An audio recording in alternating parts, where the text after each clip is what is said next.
কথায় আছে না, কিছু পেতে হলে কিছু দিতে হয়। আগে কিছু দাও, কিছু একটা করে দাও। শেষ বয়সে জোর গলায় বলো, আমি করে কইরা দিছি, তুই দিবি না কেন?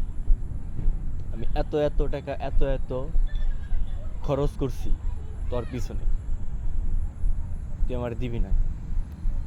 তোমরা কইরাই দিবা না, হ্যাঁ? তোমরা না কইরাই দিয়ে জোর গলায় বলবা যে জন্ম দিছি কামাই খাওয়ার জন্য, তুই দিবি না কেন? সো আগে কইরা দাও,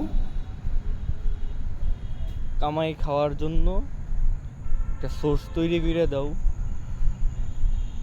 তারপর বলো যে দিবি না কেন। ঠিক আছে?